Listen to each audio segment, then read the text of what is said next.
Oke, silakan Pak Nur. Maaf ya Pak, agak sedikit. Ya, silakan Ya, ini Bapak. ada di sisi saya yang pertama ya. Oke, jadi ini menurut Mulki saya akan memberikan 30 menitan ya. Jadi apa yang mau saya sajikan ini kan adalah suatu kerja kebijakan yang bagian kerja kebijakan itu soal pembuatan ya. Dan ini berkaitan sama masalah pertanahan yang sudah lama saya tekuni gitu ya. Teman-teman yang mengikuti perjalanan dari kerja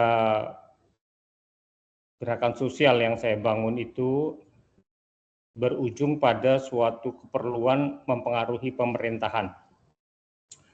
Dan di dalam periode pemerintahan Presiden Jokowi 2014 yang mulainya pada tahun 2014 di Oktober itu kita bisa melihat ada perubahan akibat proses pembuatan kebijakan yang baru di dalam kebijakan pertanahan. Saya hanya menjelaskan satu babak saja ya dari kerja kebijakan yang sebagian saya sebagai partisipan melakukan hal itu. Next.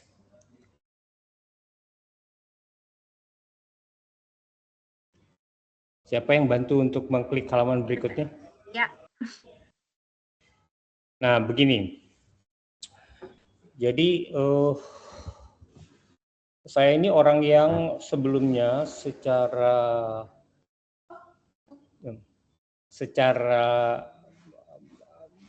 mendalam meneliti tentang bagaimana kapitalisme itu bekerja mengkonsentrasi penguasaan tanah dan kemudian melalui mesin-mesin kolonial sampai pasca kolonial terdapat konsentrasi penguasaan tanah dan secara luas ada ketimpangan. Nah, ini ada satu buku yang mempengaruhi saya, bukunya itu karangan sosiolog yang menjelaskan mengapa ketimpangan itu atau inequality itu berlangsung begitu lama. Dan ini kalimat yang saya kutipkan dari bukunya itu ya, durable inequality. Jadi ketimpangan itu ya ketimpangan yang berlangsung lama antara kategori-kategori tertentu terbentuk karena orang yang mengendalikan akses pada sumber daya yang berharga menyelesaikan masalah pengaturan dalam organisasi dengan cara pembedaan kategoris, baik secara sembrono atau lainnya, bahwa mereka menyusun sistem-sistem tertutup pelarangan akses dan pengendalian. Ini kalimat yang kental gitu ya. Setelah dia panjang sekali melihat mengapa umpamanya dalam hal rasisme, ya dalam hal saya pakai ini untuk penguasaan tanah. Sistem penguasaan tanah di Indonesia berbeda dengan sistem penguasaan tanah di Filipina atau berbeda dengan sistem penguasaan tanah di Brazil, di Meksiko dan lain-lain, karena itu mengandung perbedaan yang berasal dari sistem bagaimana politik agraria kolonial diterapkan. Di Indonesia terdapat perkebunan-perkebunan skala luas, ada perbedaannya dengan bagaimana tanah-tanah yang dikuasai oleh para tuan tanah di Filipina atau para tuan tanah di Brazil, karena sistem kolonialnya berbeda. Jadi pengakuan tentang bahwa wilayah jajahan adalah tanah negara dan kemudian dari konsep tanah negara itu terdapat suatu pengalokasian dan pemberian hak-hak kepada perusahaan diatur oleh Undang-Undang Agraria 1870 sehingga perkebunan-perkebunan itu mendapatkan semacam dulu namanya RPAH dan jenis-jenis hak lain seperti hak konsesi dan lain-lain yang itu mempunyai durasi waktu yang cukup panjang 75 tahun untuk mereka kuasai. Banyak sekali jenis-jenis hak atas tanah yang diatur, umpamanya sistem tanah partikelir itu diberikan oleh pemerintah, dijual kepada pemilik-pemilik pribadi yang masing-masing memiliki satu sistem kenegaraan yang terpisah gitu dengan sistem kenegaraan yang diterapkan oleh pemerintahan kolonial. Kalau teman-teman membaca buku Multatuli, judulnya Max Havelaar, itu akan jelas bahwa yang dihadapi oleh Saijah dan Adinda itu adalah sistem tanah partikelir di mana pajak terhadap orang-orang diberlakukan dan kalau orang tidak bisa membayar pajak maka diambil harta bendanya. Dan itu adalah sistem pengaturan yang mereka lakukan di dalam tanah partikelir itu. Ini berbeda dengan perkebunan yang tadi saya ceritakan. Jadi dia berlangsung begitu lama karena ada sistem-sistem yang membatasi akses dan mengendalikan. Nah berikutnya, saya menggunakan suatu pengertian tentang land reform ya. Jadi ini land reform itu adalah kebijakan, legislasi dan program pemerintah yang diniatkan dan dijalankan sebagai suatu operasi yang terkoordinasi dan sistematik untuk satu, melakukan redistribusi pemilikan tanah, mengakui klaim-klaim dan hak-hak atas tanah. Dua, memberi akses pemanfaatan tanah, sumber daya alam dan wilayah. Dan tiga, menciptakan kekuatan produktif baru secara kolektif di desa dan kawasan pedesaan. Ketiga hal itu dimaksudkan untuk meningkatkan status kekuasaan dan pendapatan absolut maupun relatif dari masyarakat miskin. Sehingga terjadi perubahan kondisi masyarakat miskin atas penguasaan tanah sebelumnya dan setelah adanya kebijakan, legislasi, dan program tersebut. Sebelah kanan itu gambar buku dan orang yang menulis buku, Michael Lipton. Buku ini buku pegangan lah ya untuk memahami bagaimana land reform dijalankan di berbagai macam negara. Jadi yang saya coba itu adalah membuat suatu kebijakan baru dengan legislasi baru, dengan program baru. Next. Jadi begini, saya punya satu studi yang buku-bukunya sebagian ditaruh di gambar di layar sebelah kiri.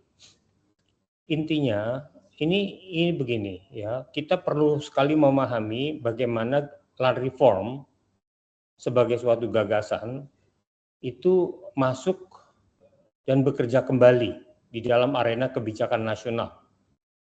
Dan cara saya untuk menyajikan sekarang ini itu dengan melihat para aktor dan konteksnya, menelusuri cara mereka hadir dan berperan, rute yang mereka lalui, dan kondisi-kondisi yang membuat kehadiran dan peran mereka berlanjut atau justru berhenti.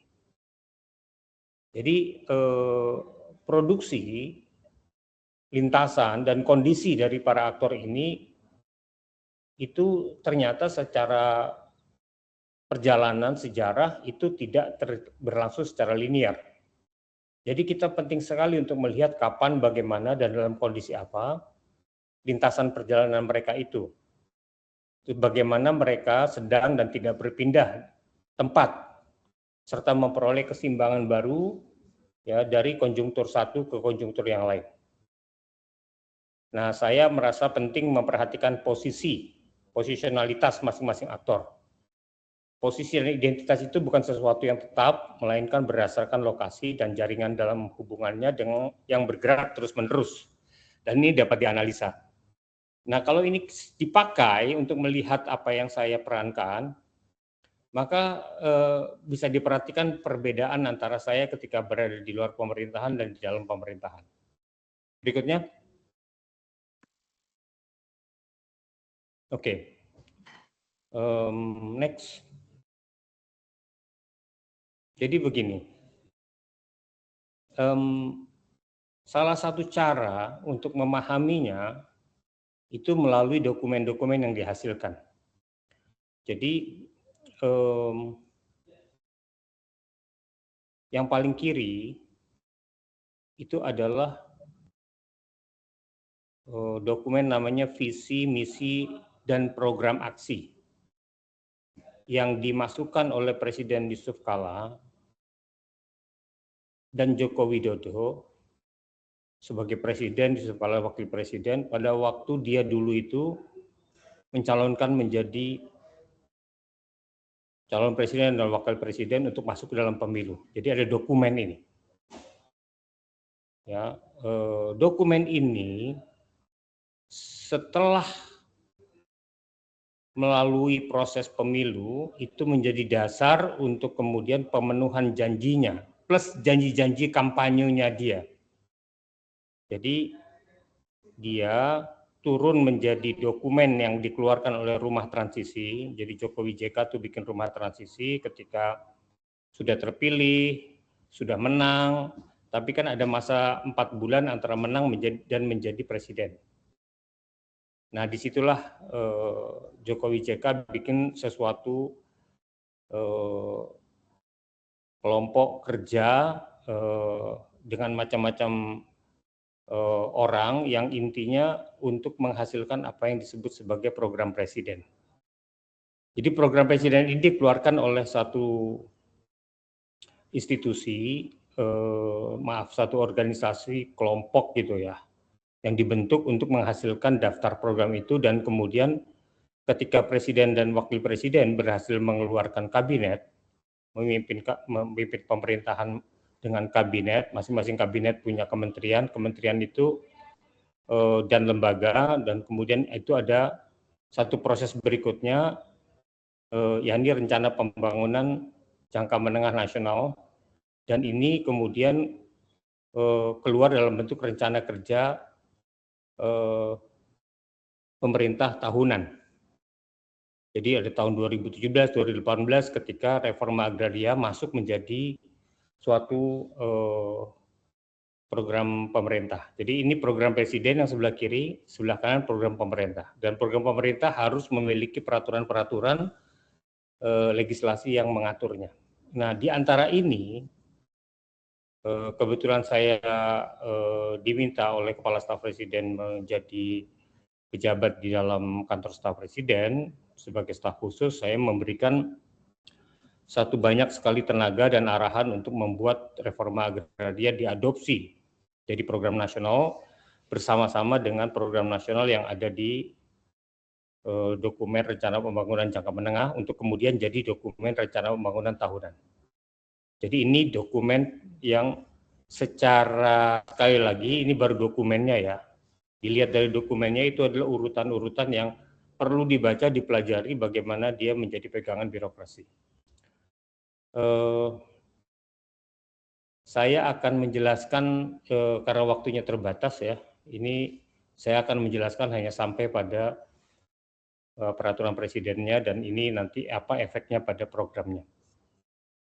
Next. Silakan lanjut. Oke. Sebelumnya. Oke. Pada waktu saya ketemu Mulki, saya menunjukkan kepada Mulki satu dokumen yang merupakan hasil dari kerja rumah transisinya Jokowi Yusuf Kala 2014.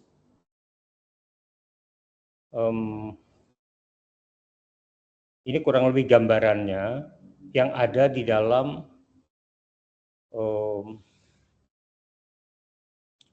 ruang lingkup satu kategori namanya pembangunan manusia. Saya waktu itu menjadi ketua Pokja Petani Pertanian dan Kehutanan. Oke, ini nih yang bagian tani hutan ini. Oke, yang bagian ini, kotak ini nih. Set sampai di sini. Ya, ini tuh adalah bagian semua pekerjaan yang saya urus. Yang ini ada Pokja lain, ini ada Pokja lain. Tapi kurang lebih ini gambar satu satu kategori namanya pembangunan manusia. Next. Nah, coba lihat ini. Untuk petani pertanian kehutanan, Pokja Petani Pertanian dan Kehutanan ini merekomendasikan program strategis Presiden itu adalah melaksanakan reforma agraria dan mewujudkan kedaulatan pangan dengan memulihkan kondisi mental, sosial, fungsi ekologi, dan infrastruktur pertanian keluarga, dan menjamin keadilan sistem perdagangan bagi petani. Oke. Next. Momentum untuk mewujudkan hal itu, ya ini diperoleh pada 2016. Kita ingat ya, 2014, 2015 itu banyak sekali program dari Presiden Jokowi menghasilkan bansos, bantuan sosial. Oke, bansos ini itu ternyata hanya sedikit saja menurunkan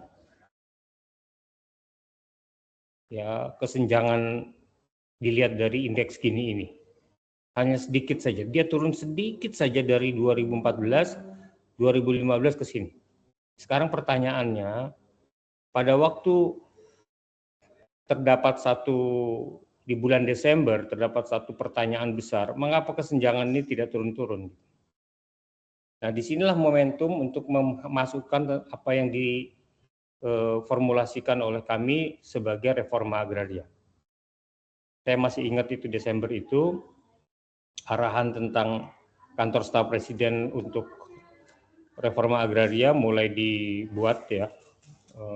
Next. Dan redistribusi tanah adalah faktor penentunya. Nah, pada 2016 itu kita mulai memberitahu kepada Bappenas perlunya membuat reforma agraria menjadi suatu program prioritas pemerintah. Jadi lihatlah ini sebelah kiri bagian atas, ini rencana kerja pemerintahan, oke, RKP 2017.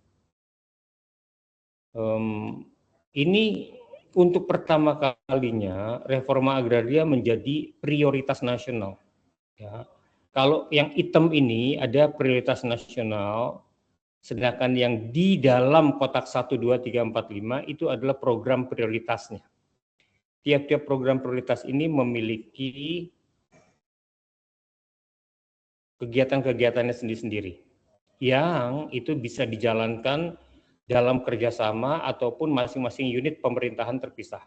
Jadi ini dilihat sebelah kiri, tiap-tiap kegiatan itu ada yang dipegang oleh sendiri-sendiri, ada yang pegang kerjasama. Tapi untuk ini umpamanya, penguatan kerangka regulasi dan penyelesaian konflik agraria, penataan penguasaan pemilikan tanah objek reforma agraria, kepastian hukum dan legalisasi atas tanah objek reforma agraria, pemberdayaan masyarakat dalam penggunaan dan pemanfaatan produksi tanah objek reforma agraria, kelembagaan pelaksana reforma agraria pusat, dan seterusnya. Jadi kerangka ini itu adalah kerangka yang disusun untuk melaksanakan sesuatu program nasional namanya reforma agraria. Berikutnya. Jadi dari 2017 ini ya, itu juga berlanjut ke 2018. Sehingga ini contohnya masing-masing aja ya. Ini kalau dilihat dari induknya, reforma agraria itu ternyata bagian dari prioritas nasional pembangunan wilayah. Jadi kalau dilihat dari segi taksonomi, hierarki, jadi kalau programnya Bappenas ini punyanya Bappenas ini. Itu ada hierarki pembangunan wilayah itu ada 5 klaster, satu klasternya reforma agraria, dan tiap klaster ini kemudian memiliki program ya prioritas sendiri-sendiri. Oke. Berikutnya. Nah, Bappenas itu sedang dia bekerja, tetapi ketika dia masuk ke dalam eksekusi itu bukan Bappenas, ada kementerian masing-masing. Nah, Kementerian Koordinator Perekonomian membuat sesuatu program reforma agraria sebagai prioritas nasional itu tadi, dan disusun tujuannya itu. Ini adalah satu presentasi yang diberikan oleh Menteri Koordinator Perekonomian pada waktu itu adalah Menteri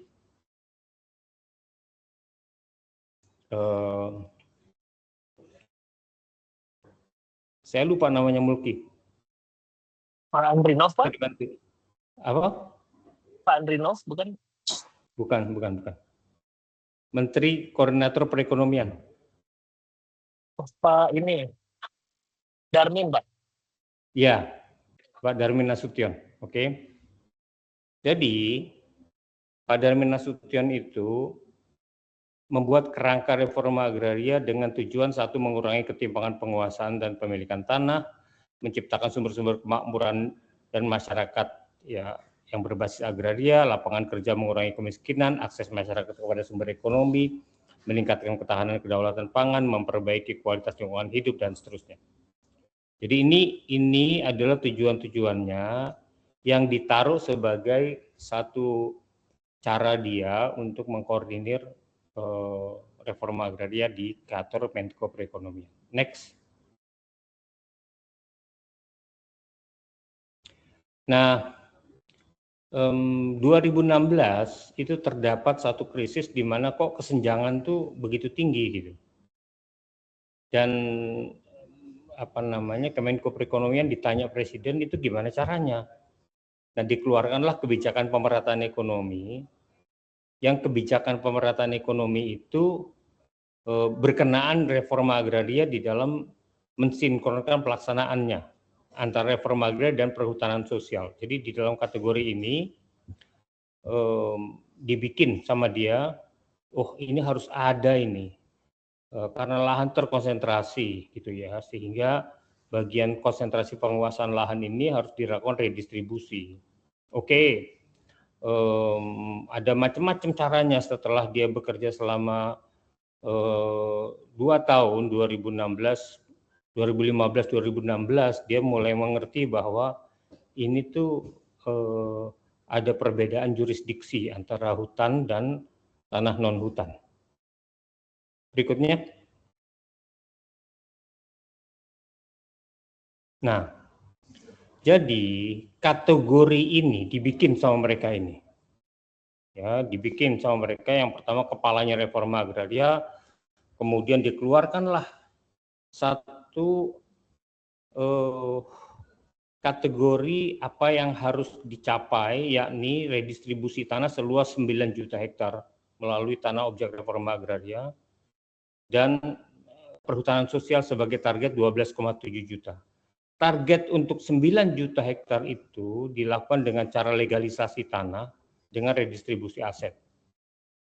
Ini ada yang sertifikasi tanah melalui pendaftaran tanah sistematik lengkap, ada sertifikasi tanah transmigrasi. Ini semua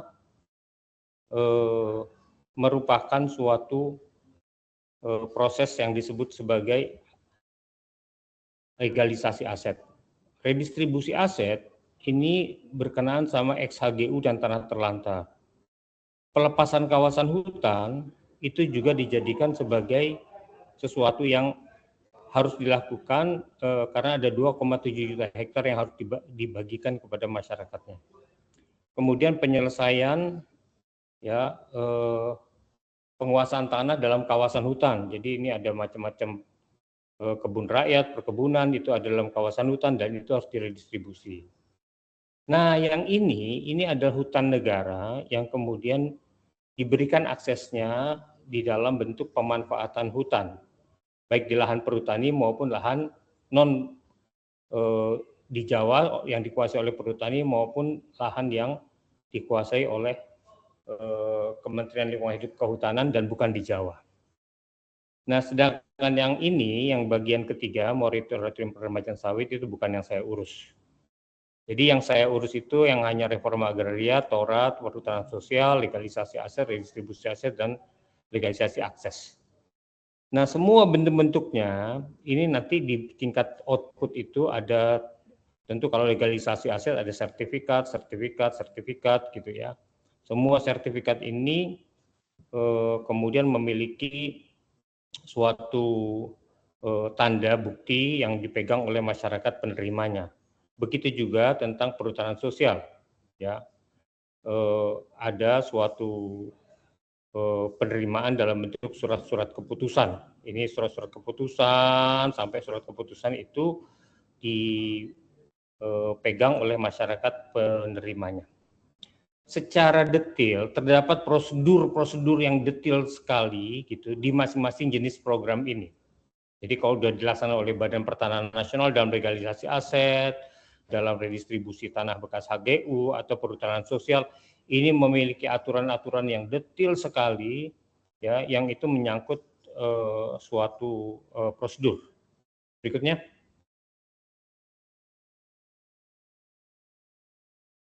Nah, Menko Perekonomian itu mempunyai satu susunan tim. Ya, tim ini bekerja dengan suatu ada yang bisa dilihat di sini ya. Strukturnya ada yang di tingkat nasional dengan pengaturannya sendiri. Kemudian ada yang satuannya ada sesuai dengan menterinya, ini Menteri Lingkungan Hidup Kehutanan, untuk urusan pelepasan kawasan hutan, untuk urusannya dengan alokasi 20% dari perusahaan perkebunan, untuk urusannya dengan pelepasan kawasan hutan untuk perhutanan sosial, izin pemanfaatan hutan untuk perhutanan sosial di sini. Sedangkan Menteri ATR BPN dia memiliki lagi satu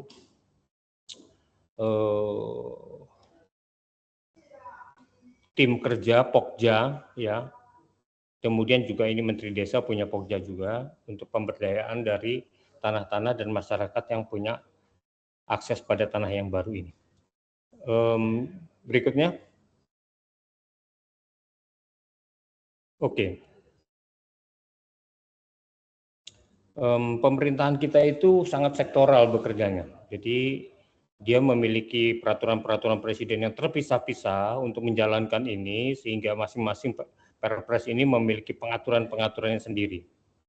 Jadi pada waktu Mulki bergabung dengan kantor staf presiden, Mulki menjadi salah satu orang yang memantau proses bagaimana pelaksanaan peraturan-peraturan ini, bottlenecking di masing-masing tempat, dan seterusnya. Berikutnya. Nah, ini apa yang berlangsung, ini target-target capaiannya ya. Ya, pada periode waktu tertentu ya. Ini kalau dilihat di capaian ya. Ini menjelang akhir 2019 untuk dilanjutkan ke 2020. Jadi semua capaian ini itu bisa ditunjukkan oleh birokrasi pemerintahan masing-masing.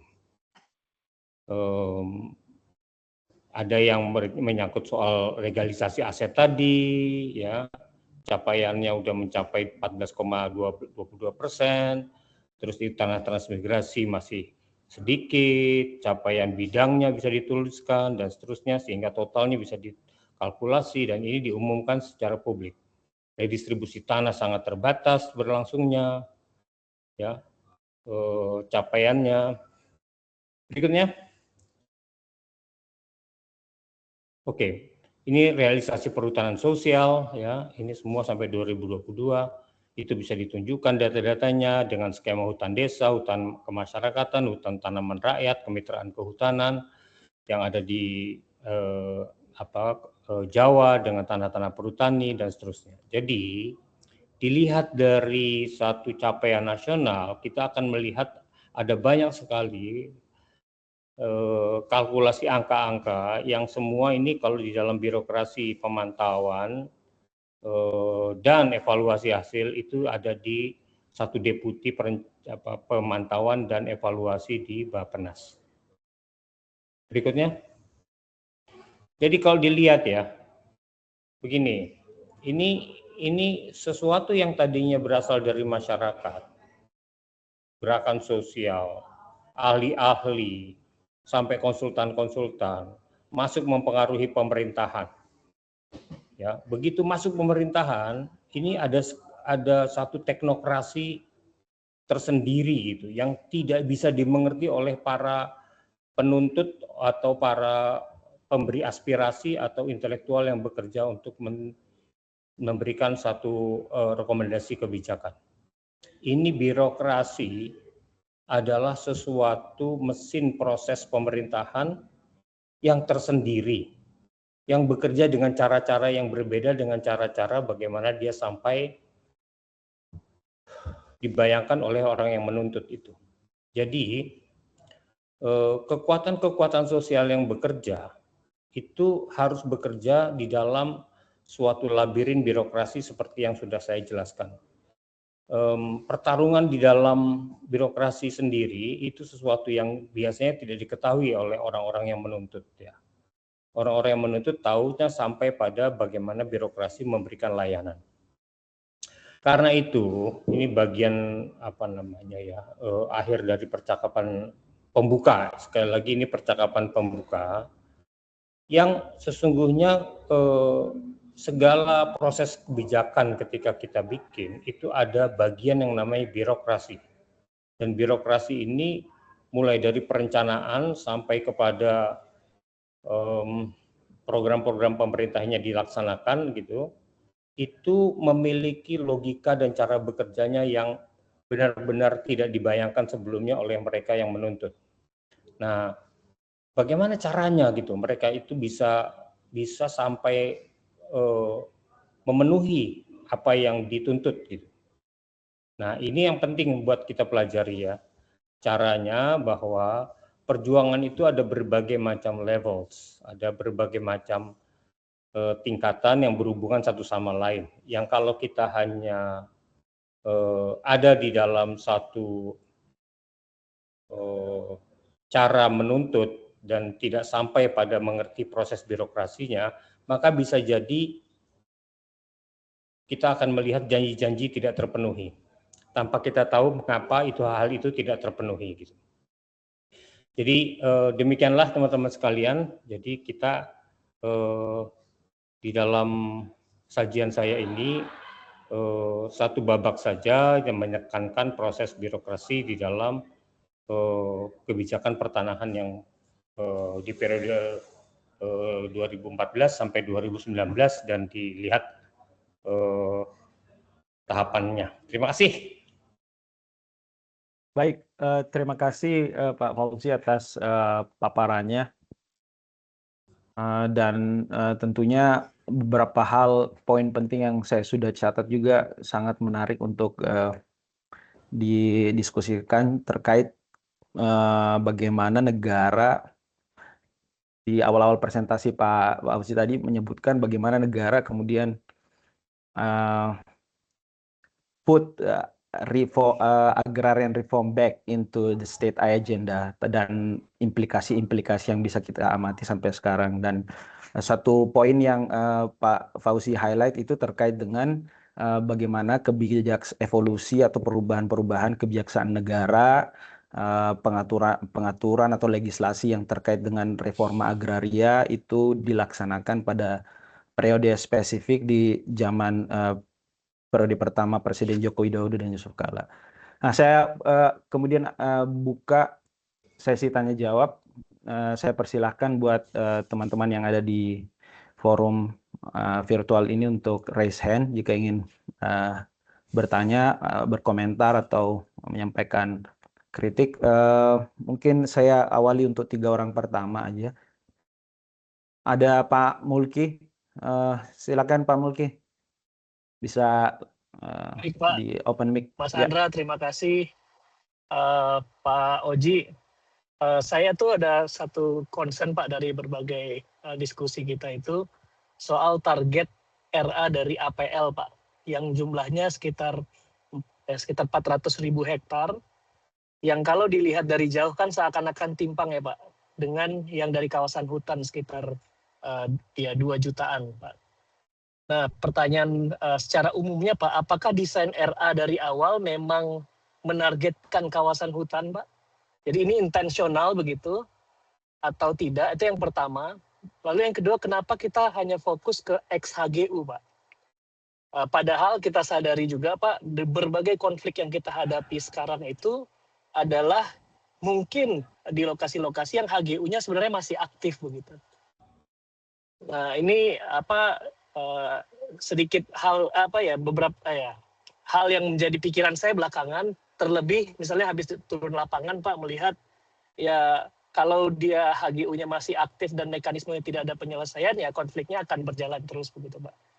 Nah, mungkin layer kedua Pak, mungkin teman-teman juga bisa mendengar juga. Saya penasaran dengan target 9 juta dan 12,7 juta hektar.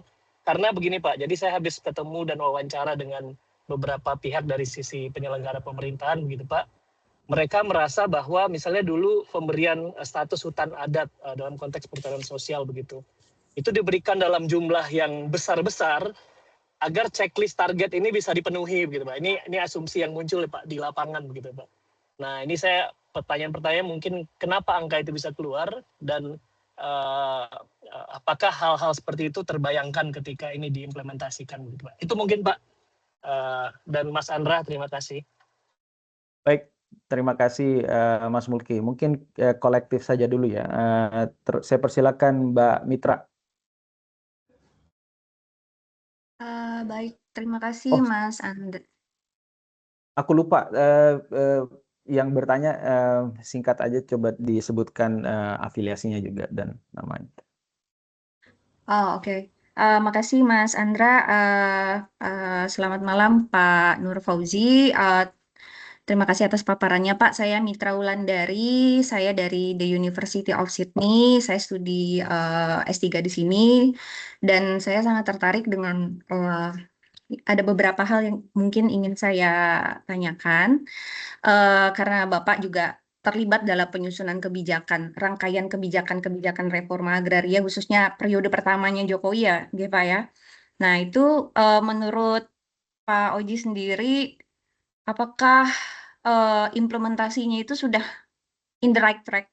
Ataukah mungkin ada sesuatu hal yang ternyata tidak seperti yang diharapkan pada kebijakan-kebijakan yang sudah disusun tadi? Mungkin khususnya dalam konteks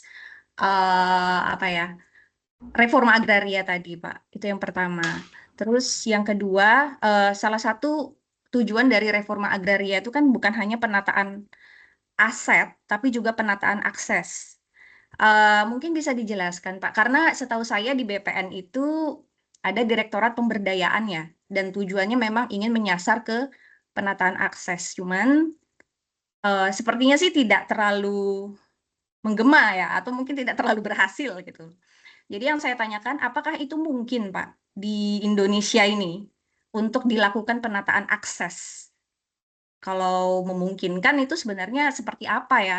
Mungkin dorongan yang bisa dilakukan untuk itu gitu. Mungkin itu dulu, ya Pak. Makasih.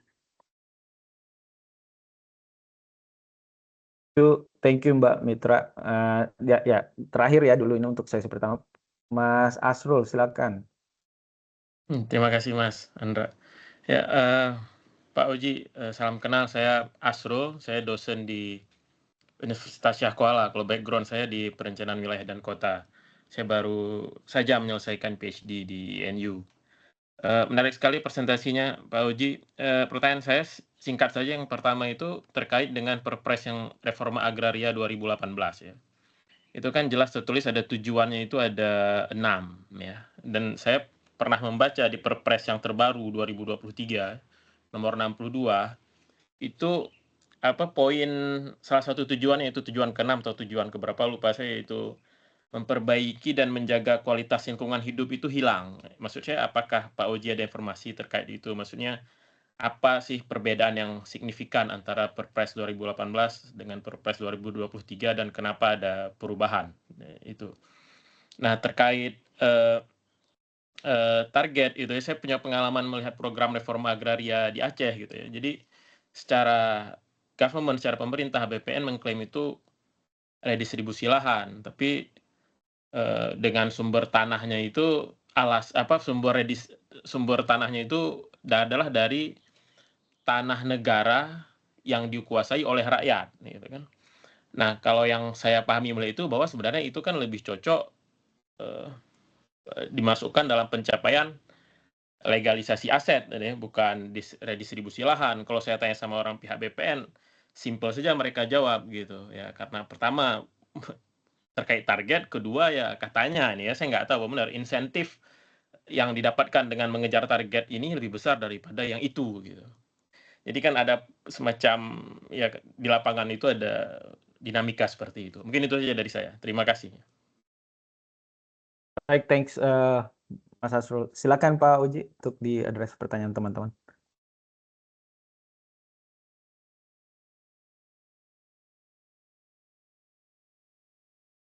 Mic-nya masih mute, Pak.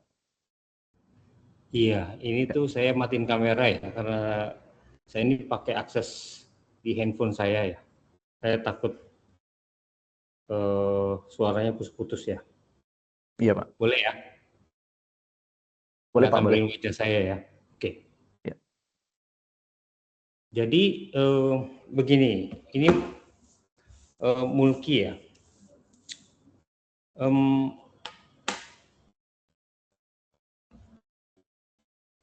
Apakah menyasar kawasan hutan itu intensional? Iya, intensional sekali. Ini begini nih, ini selalu ada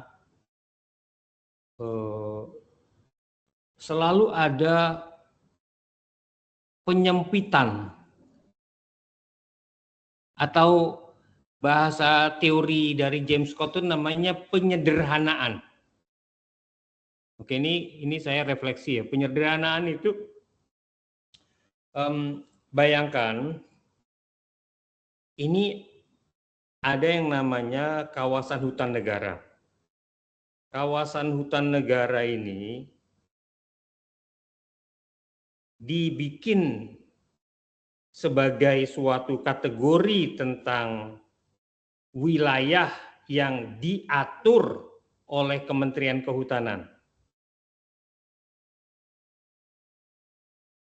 Kementerian Kehutanan ini dulu namanya Departemen Kehutanan. Terbentuk baru tahun 1978. Sebelumnya dia adalah Dirjen Kehutanan di dalam Kementerian Pertanian. Oke.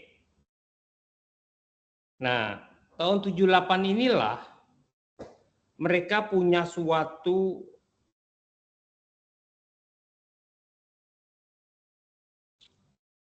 apa istilahnya ya, sebutlah rencana kebijakan untuk menetapkan wilayah kerja yang menjadi jurisdiksi Departemen Kehutanan tuh di mana. Sebelumnya nggak ada ini. Jadi dibuatlah sesuatu yang namanya tata guna hutan kesepakatan. Bahasa Inggris bahasa ini biasa disingkat TGHK. Hasil TGHK ini adalah sesuatu yang namanya kawasan hutan. Ketika dibikin kawasan hutan ini, ada desa-desa di dalam masyarakat, di dalam kawasan hutan ini. Ada kebun masyarakat di dalam, ada kuburan, ada wilayah adat, ada perkampungan. Yang ini semua ternyata masih di kawasan hutan. Oke. Mereka tidak punya hak atas tanah karena kawasan hutan itu adalah satu hutan yang dimiliki oleh negara, ya, tidak memandang bentuknya. Makanya ini disebut di dalam konsepnya Nancy Pelosi disebut hutan politik atau political forest. Hutan yang ditentukan secara politik, bukan hutan ditentukan secara ekologi. Nah, sekarang ada permasalahan ini, terus cara mengeluarkannya bagaimana gitu. Nah, mungkin ini asal-usulnya ya. Jadi sejak awal memang saya mengangkat tema adanya hak-hak dari masyarakat yang ada di dalam kawasan hutan harus dipulihkan. Karena itu proses yang dilakukan oleh Kementerian Kehutanan itu adalah menganggap semua yang ada di kawasan hutan itu adalah milik negara, dan di atas kepemilikan ini mereka bisa memberikan izin-izin pemanfaatan hutan untuk HPH, HPHTI, dan lain-lain. Nah, ketika dikasih kepada perusahaan, dia bentrok dengan penduduk yang sudah ada di tempat itu. Nah, idenya adalah memberikan suatu proses sehingga Kementerian Kehutanan mengeluarkan itu dari kawasan hutan. Itulah asal-usul dari 4 juta hektaran itu. Dikeluarkan dari kawasan hutan supaya diatur hak-haknya oleh Badan Pertanahan Nasional.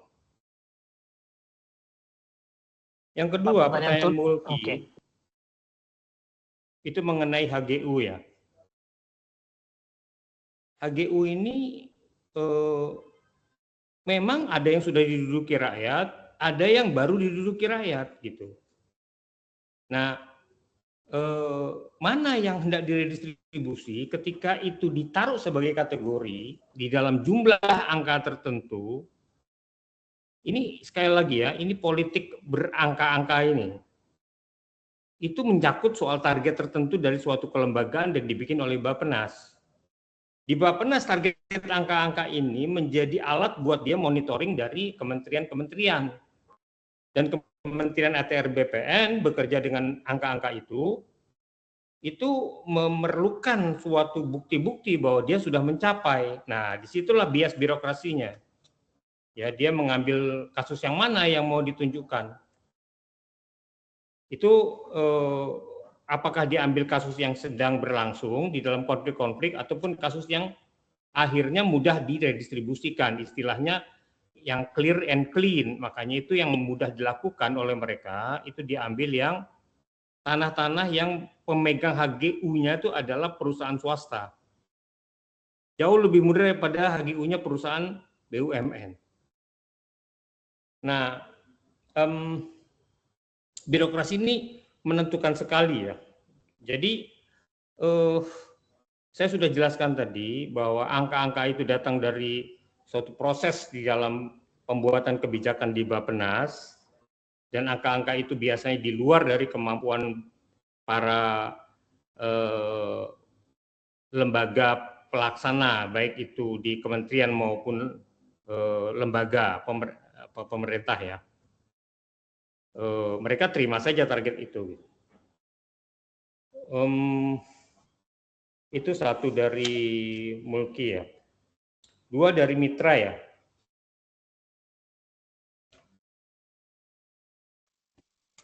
Iya, Pak. Ini sedang saya baca dulu ya. Itu apa? Penataan akses yang bagaimana itu ya? Ini masalah ya, karena BPN itu nggak pernah mengurusin akses sebenarnya.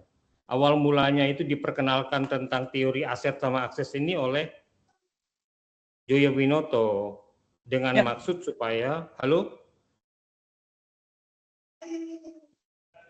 Joyo Winoto ini memperkenalkan pengertian aset dan akses itu sedemikian rupa sehingga perlu dibikin sesuatu yang namanya mengurus akses, bukan hanya aset saja. Nah, tetapi ada kesenjangan antara konsep ini dengan kemampuan birokrasi pemerintahan untuk melakukan akses, karena itu berkenaan sama penataan yang dilakukan oleh Kementerian Pertanian, ya kan? Kalau itu aksesnya berupa pesisir lautnya itu Kementerian KKP. Nah, birokrasi ini nggak bisa kerjasama, dia bisanya sama-sama kerja. Nah, itu masalahnya ketika dia berurusan dengan unit usahanya, ada UMKM. Nah, BPN ini, ATR BPN ini organisasi yang biasa kerja sendiri dan tidak bekerja sama. sama-sama kerjalah kalau saya kayak istilahnya tuh. Sehingga penataan aset yang bagaimana gitu yang bisa dilakukan itu kan kita temukan kesulitan sekali. Contohnya mana gitu? Mana contohnya yang berhasil itu? Ya, karena dia udah terbiasa kerja sendiri. Dia kerja sendiri menghasilkan organisasi namanya sertifikat itu bisa milik, bisa hak guna usaha, hak pakai, HGB dan sebagainya. Dan ketika urusannya itu selesai dia kasih sertifikat, urusan bagaimana aset itu dimanfaatkan itu bukan urusan yang ada di dalam portofolio dan kemampuan dia. Jadi Direktorat Pemberdayaan Tanah dan Masyarakat itu punya apa namanya, keberhasilannya itu ditentukan oleh kemampuan kerjasamanya dia, tapi dia nggak biasa kerjasama gimana dong? Jadi kita tidak bisa menemukan prestasi di dalamnya. Asrul ya, ini di Aceh ini ada sesuatu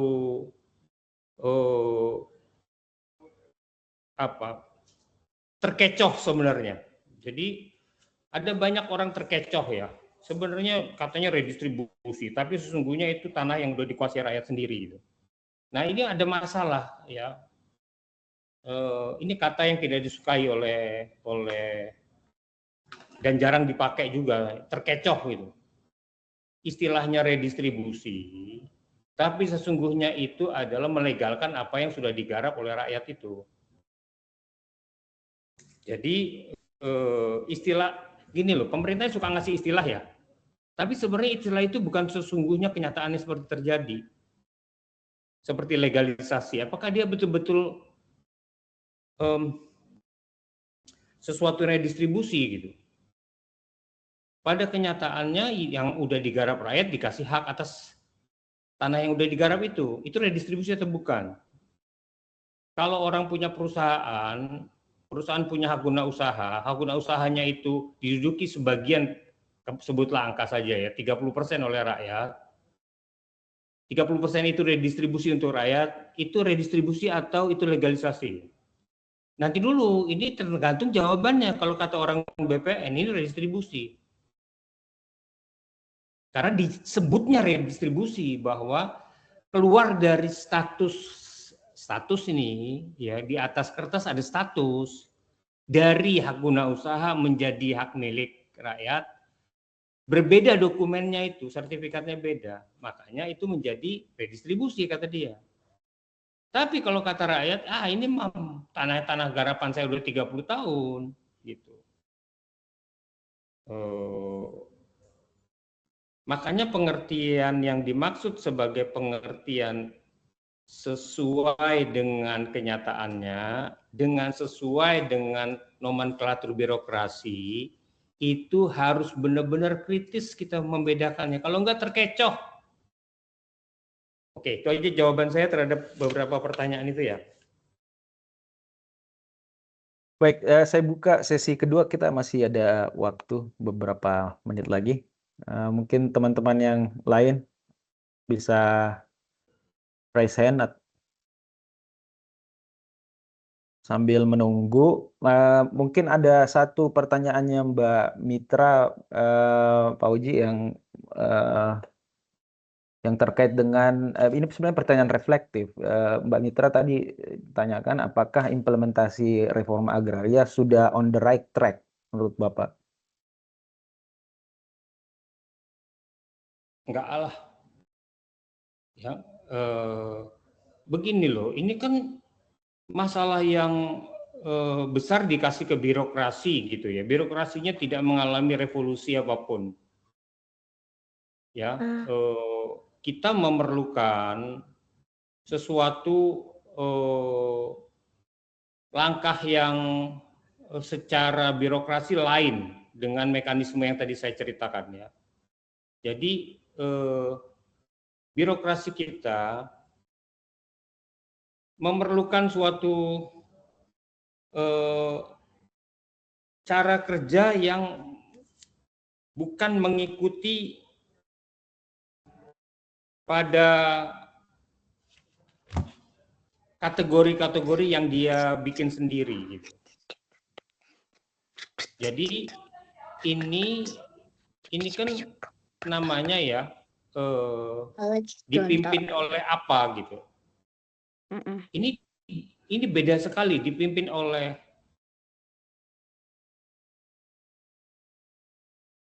negara atau state-led land reform itu. Land reform yang dipimpin oleh negara. Itu negara punya birokrasi, diantaranya punya pembuatan perundang-undangan DPR dan sebagainya gitu. Nah, ada dua, yang satu lagi yang dipimpin oleh dari bawah ya, proses from the leverage, dari mereka yang membutuhkan gitu. Coba dibalik ya. Jadi kita birokrasi melayani kebutuhan, bukan melayani target-target yang ditentukan. Semua penjelasan saya itu menunjukkan adanya target-target yang ditetapkan, dan dia mengikuti target-target itu dan mensiasati, sehingga banyak orang yang berkebutuhan itu terkecoh. Nah, saya mendorong sekali sesuai dengan kebutuhan aja. Yang butuh harus punya partisipasi. Jadi kalau kelas buruh tani membutuhkan satu akses pada tanah, ya dia melakukan pengorganisasian untuk mendapatkan tanah itu. Dan mendapatkan tanah itu bukan satu peristiwa, tapi satu proses yang panjang perjuangannya. Harus berorganisasi. Organisasinya itu membutuhkan kepemimpinan, membutuhkan strategi. Begitu. Mudah-mudahan cukup jelas. Baik, terima kasih Pak Oji. Teman-teman yang lain? Ada yang ingin didiskusikan atau dikomentari? Masih ada ya kurang lebih 10 menit lah. Mas, mungkin sedikit dari saya tadi. Silakan Mas Asrul. Tadi Pak Oji, ada satu pertanyaan saya tadi kasih jawabannya, tadi terkecoh atau menarik sekali. Tadi ada satu pertanyaan saya bahwa apa perubahan yang paling signifikan antara Perpres 2018 dengan Perpres 62 2023 yang percepatan gitu. Saya sekilas melihat di tujuannya menjadi lebih sempit gitu. Seperti misalnya lingkungan hidup jadi hilang gitu. Misalnya apakah ada yang lain atau kenapa, apa dasarnya kemudian ada Perpres baru gitu kan. Ya, terima kasih.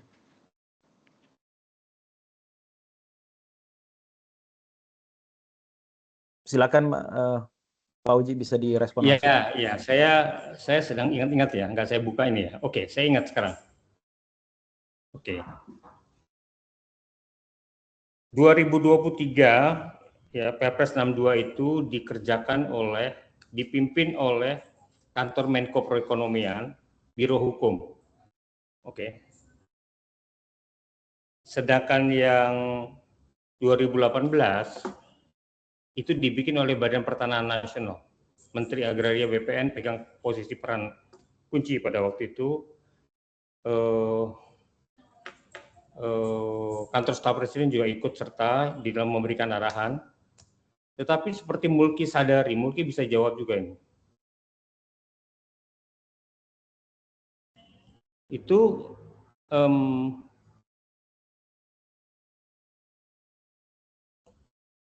dimaksudkan untuk membuat suatu organisasi yang namanya Gugus Tugas Reforma Agraria atau GTRA.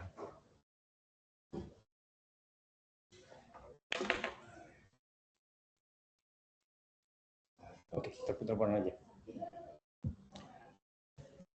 Jadi Gugus Tugas Reforma Agraria adalah suatu organisasi yang disusun kemudian dijalankan dan ternyata nggak ampuh. Berat sekali menjalankannya. Dia mau menunjukkan andil dari GTRA yang berada di bawah kelolanya Kemenko Perekonomian. Jadi saya menyebutkan,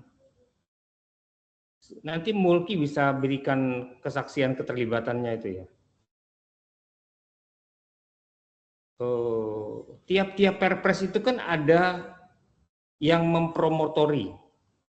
Promotor Perpres ini adalah Biro Hukumnya Kemenko Perekonomian. Dia ingin membuat sesuatu, andil, peran, pengaruh dari Menko Perekonomian. Beda halnya dengan Perpres RA yang 2018. Ya, ada banyak hal pengalaman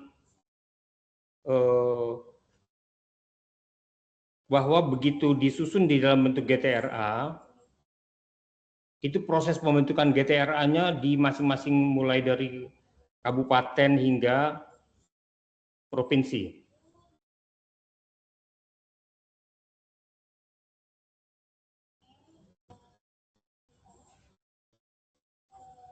Jadi ini ada satu sistem pelaksanaan yang bergantung sama birokrasi. Sekali lagi, ini sangat berhubungan dengan apa yang saya tadi katakan, memilih state-led atau berbasiskan pada birokrasi atau berbasiskan pada tuntutan atau kebutuhan dari masyarakat yang mengorganisir diri. Ini beda sekali nih. Kalau mau state-led yang skalanya besar, harusnya dia punya ada state-led seperti Meksiko, seperti Cina, Rusia, Vietnam, Jepang, Korea Selatan gitu ya. Dia punya desain yang lain sekali. Ya. Mungkin kita satu kali kita diskusi mengenai perbedaan-perbedaan dari set itu. Kalau ini kan diserahkan kepada birokrasi gitu. Ya. Sekarang kebetulan aja ada pengaruh organisasi-organisasi kepada birokrasi sehingga kasusnya bisa bercocokan gitu umpamanya. Maka ya diselesaikan kasusnya. Mengenai judul tujuan lingkungan hidup tidak masuk ke dalam Perpres yang 2018, nanti kita teliti lagi ya sama-sama ya. Saya sendiri baru sadar bahwa ternyata memang nggak hilang itu kata lingkungan hidup, tapi pengaruhnya apa sebenarnya? Yang sebelumnya juga nggak begitu berbeda dengan lingkungan hidup sebenarnya. Kementerian Lingkungan Hidup juga nggak berperan tuh. Tapi kita selidiki lagi deh itu ya. Makasih. Terima kasih Pak Uji responnya ke terakhir pertanyaan Mas Asrul. Saya persilakan ada Mbak Fatia. Silakan Mbak Fatia. Selamat malam, selamat sore waktu Indonesia. Pak Oji, ini Fatia yang kemarin ketemu di Bogor. Putus-putus Fatia, putus-putus suaranya. Oh, putus-putus ya? Aduh, sebentar. Masih putus-putus tidak ya? Bentar, saya coba ganti dulu. Coba udah oke kok. Ya, udah oke. Ya, udah oke. Oke. Baik, terima kasih. Sudah terdengar dengan baik belum ya, Pak Oji ya?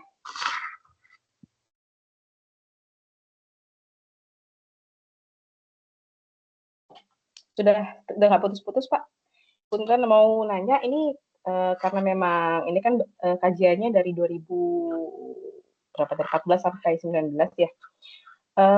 Karena memang saya lagi proses pencarian informasi juga gitu Pak, untuk evaluasi program sistematis sertifikat sistematis itu apakah ada ya Pak kajian-kajian yang mendalam mengenai program-program terdahulu sebelum PTSL seperti PRONA?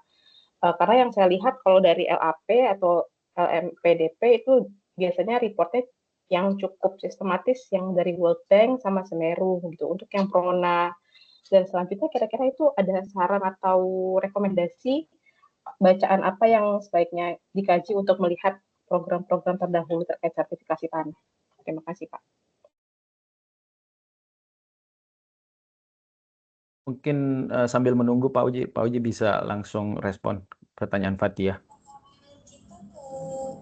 Iya Fatia, ini menarik ya pertanyaan kamu ini ya. Kita tersedia data apa sebenarnya untuk pendaftaran tanah itu ya?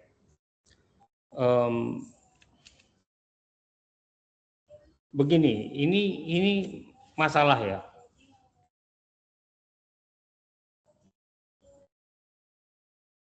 Bappenas itu punya deputi monitoring dan evaluasi.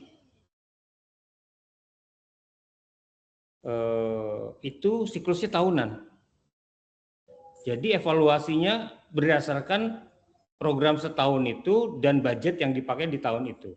Nanti urusan audit itu urusan BPKP ya.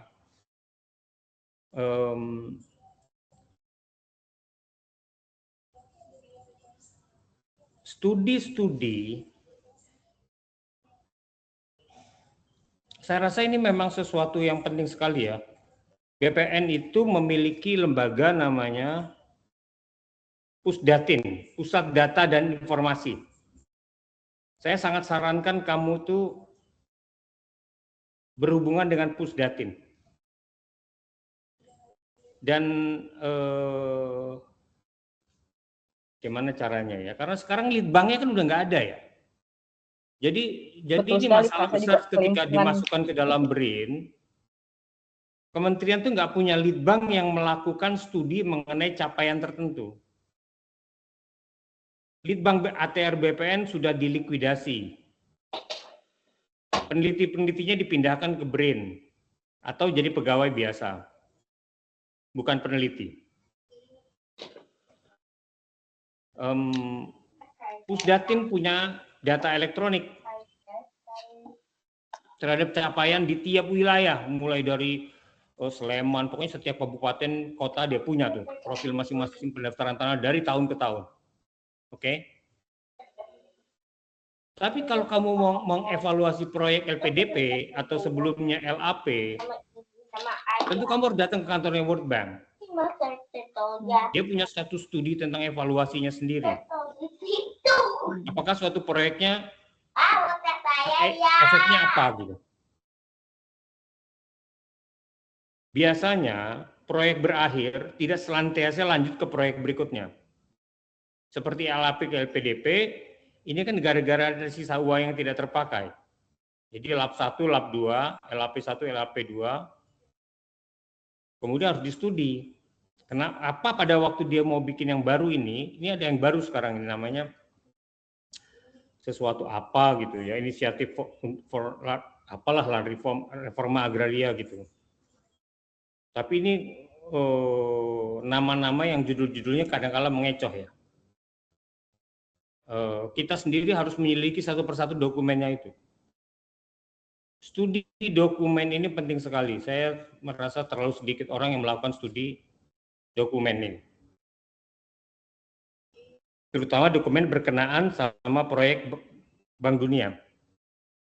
Ya,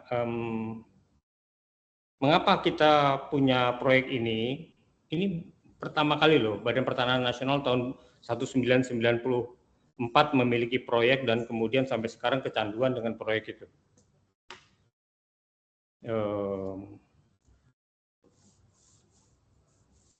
Saran saya ke Pusdatin coba ya, Pusat Data dan Informasi.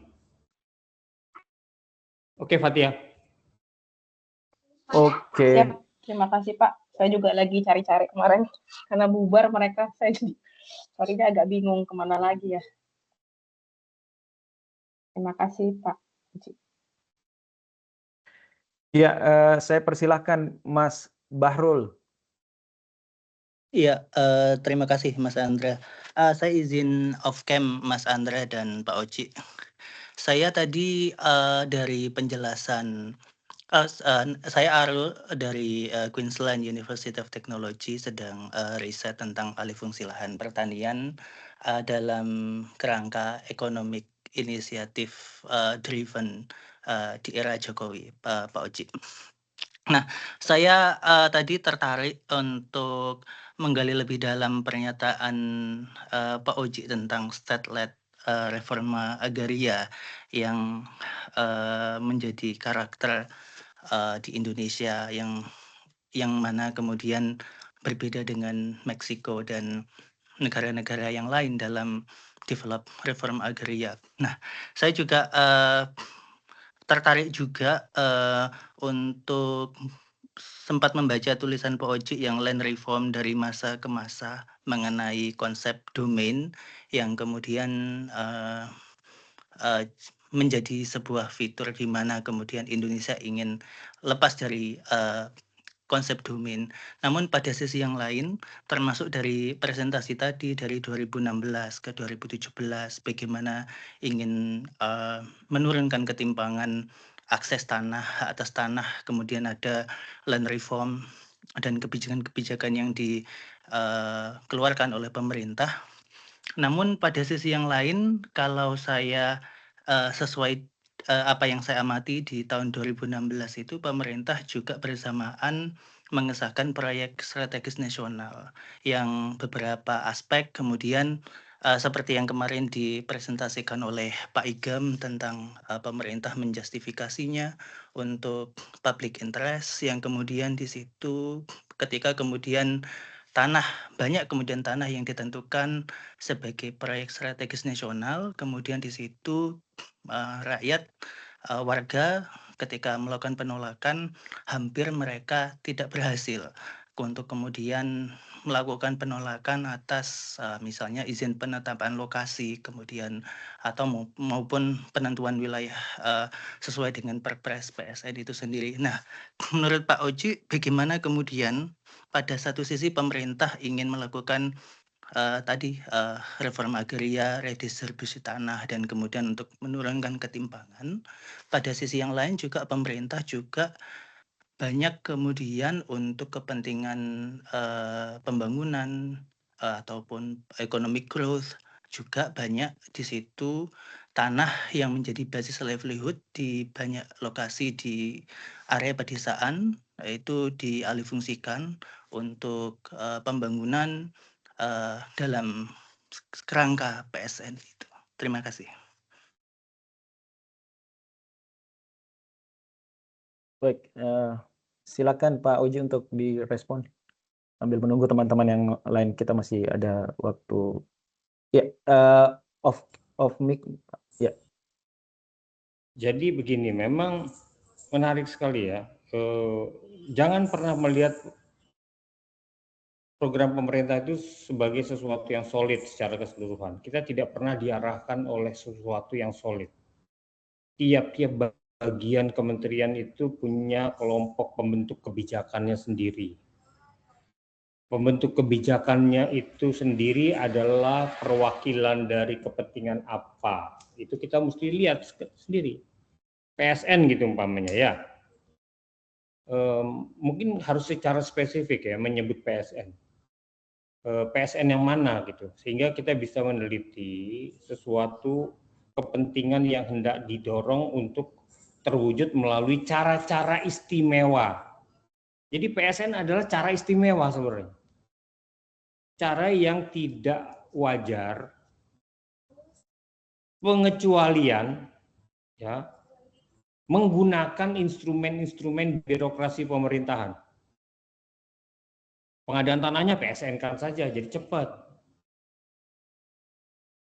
Ya, tanah rakyat yang ada di dalam kawasan itu kalau di PSN kan seperti kasus Rempang PSN ya sudah. Kampung tua pun jadi milik negara. Ya, ini penting sekali buat saya memberikan satu keterangan nyata bahwa PSN itu cara untuk mengistimewakan, ya, memberikan pengecualian, menjalankan dengan cara yang lebih cepat dan terjamin. Di tengah birokrasi kita itu perencanaannya lambat sekali dan punya macam-macam penyederhanaan yang sulit ya. Makanya di PSN-kan saja. Nah, ketika reforma agraria menjadi proyek nasional, ya itu juga di bagian itu terdapat suatu kepentingan yang hendak dilayani gitu. Jadi golongan orang yang memikirkan tentang nasib mereka yang berkonflik tanah dan konflik tanahnya itu harus diselesaikan dengan reforma agraria, ya kita kasih reforma agraria. Tapi nggak disukai banyak orang itu. Ya, ini lain sekali dengan pengadaan tanah untuk kepentingan perusahaan-perusahaan seperti Niko gitu kan. Pengakuan wilayah adat gitu umpamanya. Itu kan juga nggak disukai. Karena di situ akan menciptakan suatu yang sulit sekali buat perusahaan-perusahaan, dia harus bernegosiasi sama adat-adat. Sementara kan kita punya kepentingan untuk memberikan kedaulatan atas sejarah hubungannya dengan wilayah itu gitu ya. Nah, saya sendiri kan secara khusus terlibat di dalam pengakuan itu ya. Jadi ini kan ada kesalahan peraturan di dalam undang-undang bahwa hutan adat adalah hutan negara gitu. Sesungguhnya bukan, itu salah undang-undang. Terus kalau undang-undang salah itu bagaimana? Baru tahun 2000 ada Mahkamah Konstitusi di mana satu undang-undang yang salah dapat digugat. Digugatlah undang-undang itu. Ya, tahun 2012, 10 tahun setelah undang-undang tentang Mahkamah Konstitusi terbentuk ya. Kemudian dibikinlah tuntutan bahwa Undang-Undang Nomor 41 tahun 99 yang menyatakan hutan adat adalah bagian dari hutan negara keliru, salah secara konstitusional. Nah, kebetulan saya sendiri waktu itu memberikan keterangan saksi di Mahkamah Konstitusi. Saya juga bekerja dengan mereka yang menuntut, dengan Aliansi Masyarakat Nusantara. Dan kemudian saya beritahu bahwa negaraisasi tanah-tanah adat itu menjadi tanah hutan negara salah. Itu salah secara konstitusional dan harus dibatalkan. Menanglah para penggugat itu. Jadi undang-undang salah. Terus Menteri Kehutanan harusnya membuat satu program untuk membuat pemulihan yang tadinya dianggap tanah dan hutan negara ya menjadi tanah dan hutannya masyarakat adat. Nah, program pemulihannya bergantung pada permintaan, bukan bergantung pada kerjanya pemerintah. Nah, giliran dia bikin sesuatu yang bersifat pengakuan begini, itu berbasiskan pada permintaan. Oke, ini yang namanya yang disebut sebagai leverage itu. Berdasarkan permintaan dengan syarat-syarat tertentu gitu. Nah, ini dua jenis yang beda ya, antara yang kerjaannya Badan Pertanahan Nasional dengan kerjaannya Kementerian Kehutanan di dalam pengakuan hutan adat. Jadi menurut saya kembali kepada fokus kamu mengenai PSN. PSN itu supaya mengistimewakan, mekanisme mengistimewakan, ya, mengecualikan dari prosedur-prosedur yang sesungguhnya yang sudah dibentuk sebelumnya. Menarik sekali untuk melihat PSN ini sebagai bagian dari cara penguasaan tanah yang luas, ya, untuk keperluan hilirisasi. Dengan nama hilirisasi, maka perusahaan tambang bekerja dengan izin-izin pelepasan kawasan hutan, kemudian juga mendapatkan izin pertambangan dengan mudah melalui kontrak-kontrak karya dan lain-lain. Itu jawaban saya, Asrul. Mas Andra bisa nyambung dikit. Boleh Mas. Ya, izin sedikit menambahkan juga Pak Oji terkait dengan asas domain. Saya ingin mendapatkan penjelasan dari Pak Oji, apakah ini bentuk lain atau evolusi atau konsep yang berbeda dengan asas domain yang sebelumnya sudah dihapus di UU-PA gitu. Dalam konteks PSN yang misalnya di Rempang, di Kertajati, Kulon Progo maupun Wadas yang tipologinya relatif sama, di mana negara menentukan ini sebagai PSN dan kemudian di situ ada force negara baik regulasi maupun praktiknya melibatkan militer juga, ada polisi membebaskan mau nggak mau di situ warga mendapatkan intimidasi dan juga di situ dalam bahasa masyarakat selama saya interview mereka mengatakan mau nggak mau ya memang ini kami sebenarnya harus menyerahkan, kalau enggak ya kita nggak bisa karena ini proyek negara misalnya seperti itu. Bagaimana Pak Oji melihat konteks di beberapa case yang tadi saya sebutkan itu? Ya itu penindasan ya, maksa itu namanya. Dan PSN itu mekanismenya memang bisa memaksa. Nah, masalahnya siapa yang bisa mengendalikan kekuatan pemaksa ini? Kontrol masyarakatnya, kontrol pers, kontrol dari organisasi profesi, dari para ahli yang berkumpul di lembaga swadaya masyarakat, bagaimana melakukan terhadap penyimpangan seperti itu. Jadi begini nih, kalau kamu tuh adalah bisnismen dan bisnismen itu hendak mempengaruhi pemerintahan supaya melancarkan bisnisnya, apa yang kamu lakukan? Mempengaruhi pembuatan peraturannya, membayar orangnya, melakukan upaya mendekati legislatur, ya, DPR ataupun berusaha masuk partai politik dan menjadikan menterinya itu bisa memberikan kemudahan.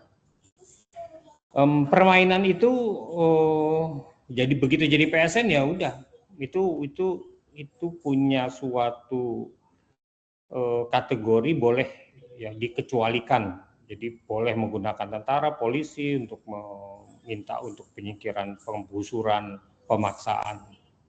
Itu udah inilah PSN itu sesuatu yang saya sudah bilang tadi, ini adalah exceptions, ya ada konsep namanya state of exceptions, ya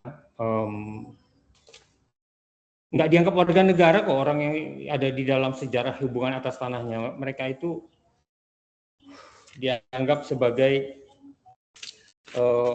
yang dapat disingkirkan ya, removable. Mereka bukan warga negara yang memiliki hak. Ya, warga negara itu kan konsepnya adalah menurut Hannah Arendt itu right to have rights.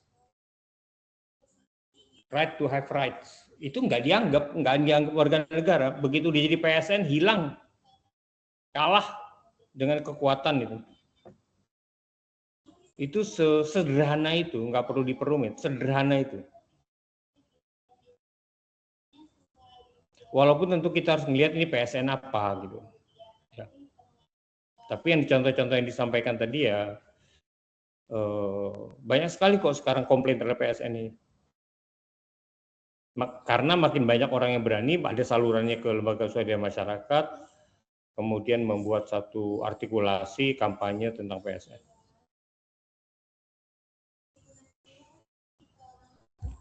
Baik, terima kasih Pak Oji. Mungkin kita udah mau mendekati akhir ini. Ada masih Ya. ada. Mungkin dari Mbak Reni. Silakan Mbak Reni. Nggak kedengaran suaranya Mbak. Halo. Aku yang nggak kedengaran atau teman-teman yang lain dengar? Sekarang Ya. kedengaran Mas?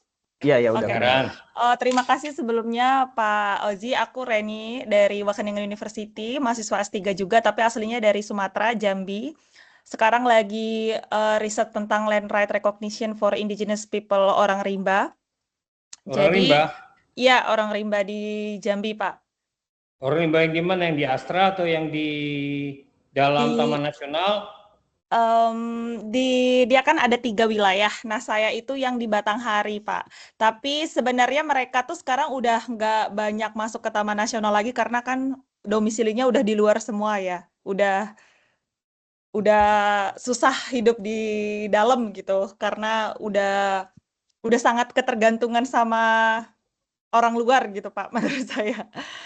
Oh ya, yang di Taman Nasional Bukit 12 sudah nggak ada lagi? Ada, tapi kayaknya cuma beberapa kelompok itu yang di Pangkal Waris. Kalau saya yang di ujung Waris. Dia kan ada yang ujung, petengah, pangkal. Karena mereka kan tersebar di wilayah yang sangat besar tuh, ada 4 kabupaten, 4-5 kabupaten. Nah, saya yang agak paling dekat sama kota lah, Pak, di Batanghari. Kamu di Batanghari? Iya, yang di Batanghari, Pak. Ada sekitar ya 9 tumenggung totalnya. 9 tumenggung di Batanghari, oke. Iya. Nah, ini Batanghari sama Saroangun deketan nggak? Lumayan jauh, Pak. Jauh banget malah. Naik mobil aja masih 6-7 jam. Oke, wow. Jadi ya saya tuh sebenarnya berkecimpung pertama sebelum S3 itu ada lokal NGO untuk volunteer ngajar baca tulis lah gitu, Pak. Sampai akhirnya saya dalemin masalah tanah ini karena dari isu pendidikan sepertinya tidak pernah terlepas konflik tanah itu di mereka dari dulu sampai sekarang. Sehat Jambi, Pak. Sehat Jambi? Iya, Sehat Jambi, Pak. Oke. Terus sekarang ya lagi S3 di Belanda, Pak. Nah, Jadi tuh kalau mereka ini kan Pak aslinya nomaden ya Pak. Sampai sekarang juga masih nomaden. Jadi mereka tuh hidupnya berpindah. Nah, yang lagi saya dalami sekarang untuk paper yang lagi saya kerjakan itu gimana sih ontologi nomaden ini bertemu dengan ontologi negara yang sangat yang bounded, fixed, yang seperti kata James Scott yang simplified the complexity of the real environment dengan hutan. Tadi menarik juga Bapak jelasin bahwa ternyata skema hutan itu juga banyak disalahartikan karena kan emang hutan itu apalagi kaitannya dengan masyarakat adat itu sangat sangat luas gitu ya. Mereka menganggap hutan itu tidak hanya sekedar economic value gitu ya. Nah, jadi susah banget gitu Pak untuk mereka tuh kemarin itu ada usaha untuk bisa merekognisi lah lahan-lahan adat yang ada di Jambi, tapi mereka selalu di-excluded. Alasannya apa? Saya tanya karena mereka tidak bisa dijadikan subjek dalam MHA. Kenapa? Karena mereka pindah-pindah. Jadi negara tidak akan mau membantu mereka mengklaim dengan tanah yang seluas itu. Yang saya bilangnya tuh nomadic range atau ruang jelajah. Tentunya itu sangat luas. Jadi sangat borderless gitu ya, Pak. Dan tentunya itu sekarang juga udah di overlappingnya udah ada perusahaan dan lain sebagainya. Nah, cara pandang mereka terhadap tanah ini tuh susah gitu loh Pak, dimasukkan ke persepsi negara, bagaimana negara memandang terhadap tanah itu. Jadi kesusahan mereka tuh sekarang seperti itu. Nah, yang saya ingin tanyakan adalah dengan kondisi seperti ini, masih adakah harapan perjuangan untuk mereka bisa memperoleh hak tanah dengan hambatan struktural? Apakah ini bukan menjadi hambatan struktural sejak awal gitu terhadap penguasaan ruang yang mengharuskan mereka menetap? Kemudian juga sebenarnya ada cerita unik juga Pak, waktu tahun sekitar 98-an, mereka kan pindah tuh Pak. Jadi kalau ada namanya ritual melangun, kalau ada yang meninggal mereka harus pindah namanya melangun. Nanti balik lagi tuh ke tempatnya sekitar 2-3 tahun lagi. Nah, pas saat melangun tahun 98 itu pas balik ke hutannya itu udah jadi hutan karet semuanya. Jadi kuburan nenek moyang, hutan-hutan, apa pohon-pohon sakral itu udah di land clearing setelah semuanya, udah nggak ada lagi. Terus mereka kemudian menuntut, diadvokasi sama salah satu NGO besar juga yang ada di Jambi, akhirnya dapat pengembalian tanah hanya sekitar 5% dari total yang udah di land grabbing sama si perusahaan ini. Itu HTI sih, Pak. Hutan Tanaman Industri.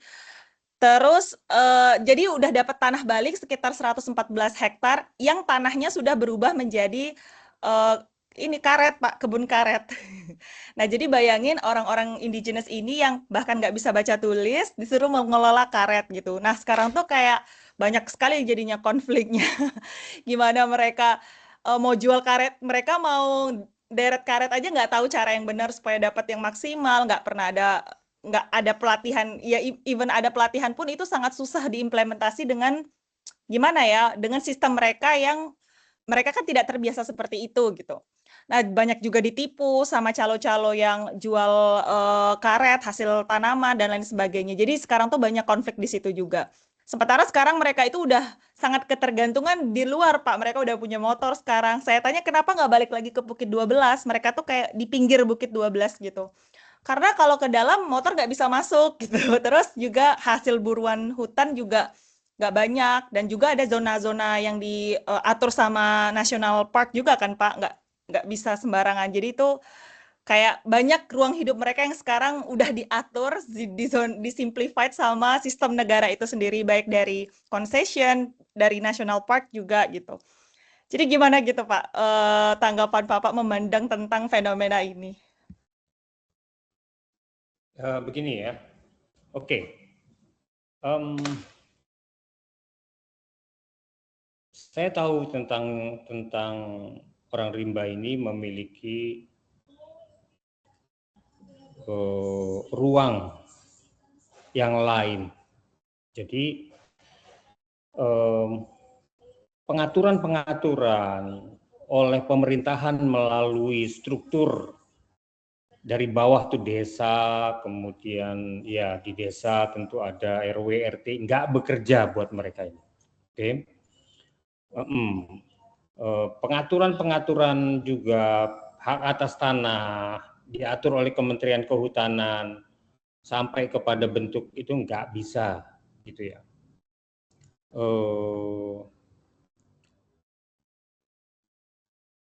Kemensos bekerja dengan kematian banyak orang rimba gara-gara sakit dari hepatitis ya, belum lagi yang kecil-kecil flu apa, mereka punya sesuatu kematian, tingkat kematian yang tinggi, angka kematian ibu, angka kematian anak gitu, yang semua statistiknya mengerikan, mereka akan punah. Oke. Jadi ini mungkin pertanyaan buat kamu itu ya. Ini kan ini ungovernable space and people, ungovernable. Jadi dia nggak bisa dimengerti aja enggak gitu.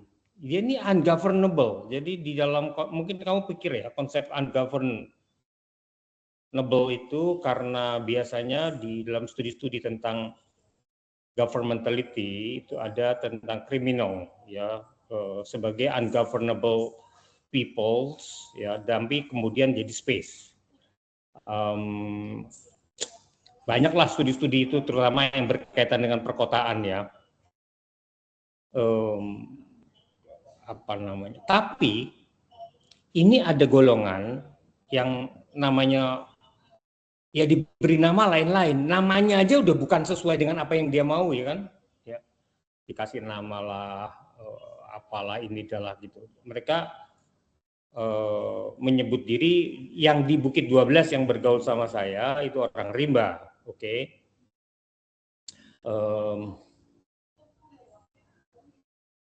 Tapi sekarang ketika dia sudah berhubungan dengan cara-cara baru, kita juga nggak ngerti ya bagaimana cara hidupnya dia. Karena itu kalau kamu melakukan studi etnografi tentang ungovernable space and people ini, itu menarik sekali, ya.